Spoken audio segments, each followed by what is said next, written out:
Comes என்ன பண்ணுற?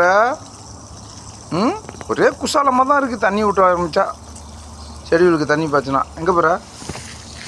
ஏய் இங்கே பாரு, இங்கே வா. எங்கே போகிற? இங்கே வா. ஒளிஞ்சி விளாட்றாராம். ஒளிஞ்சி இங்கே வாடா. ஏய் இங்கே வாங்க, இங்கே வாங்க, இங்கே வாங்க. என்ன சிங்க நடை போட்டு சிகரத்தில் ஏறு. என்ன இங்கே பாரு, எங்கே வர்ற? இங்கே வா. உள்ளே தண்ணி விட்டு. தண்ணிடா போய் தண்ணியில் இறங்கிடாத. இதை பாரு, நீ தான் இன்றைக்கி எல்லாருக்குமே என்டர்டைன்மெண்ட். ஓகேவா? கை கொடு, ஷேக்கன் பண்ணு. கை கொடுக்க சொன்னால் கடிக்கலாம் பாரு. கை கொடுறா. சண்டை வேணாம், சமாதானமாக போய்டுவோம். கை கொடு. வா, கை கொடு. இவருக்கு சண்டைக்கு தான் வராரு. பாடா வெங்காயம். என்ன பாக்ஸிங் பண்ணுவோமா?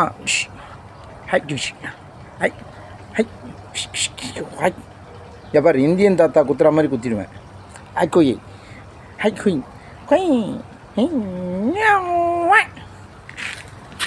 எங்கே வர்ற?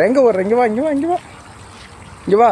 சிறுத்தை மாதிரி சீராத. இங்கே வா. நாம் சிங்கிளாக இருந்தாலும் சிங்க மாதிரி போகணும். வடா.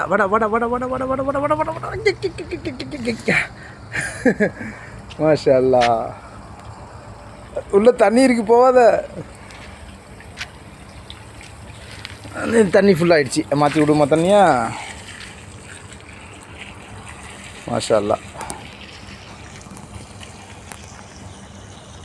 காமிச்ச அது மணத்தக்காளி கீரையெல்லாம் உடச்சி விட்டுற. நீ இப்போ தான் துளுத்து வருது. இங்கே வந்துடு ஒழுங்கா. போ போடு. ஆமாம், சமயத்தில் ரொம்ப இம்சை பண்ணுறான். பிள்ளைங்களை பார்த்தா தொல்லையாக இருக்குது.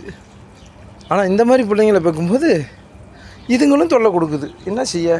இதை நம்ம பெக்கில் பாவங்க. அதாவது என்ன சொல்கிறது, பள்ளிவாசலில் எவனோ கொண்டாந்து போட்டு போயிட்டான். 2 நாளாக கத்துது காட்டுக்குள்ளே, அந்த செடி உள்ள. எனக்கு மனசே கேட்கல. கத்துதேன்னு சொல்லிட்டு சாப்பாடு கொண்டாந்து, கோழியை கொண்டாந்து போட்டு போகிறேன். அதை கூட வந்து திங்க மாட்டேங்குது. ஆனால் பால் குடிக்கிற சைஸு, ஒரே சவுண்டு. ஆனால் உள்ளே போனால் சீருது. கையை உள்ளே விட்டா கடிக்க வருது. 3ஆம் நாள் அதுக்கு கத்துறதுக்கு தெம்பு இல்லை. அப்படியே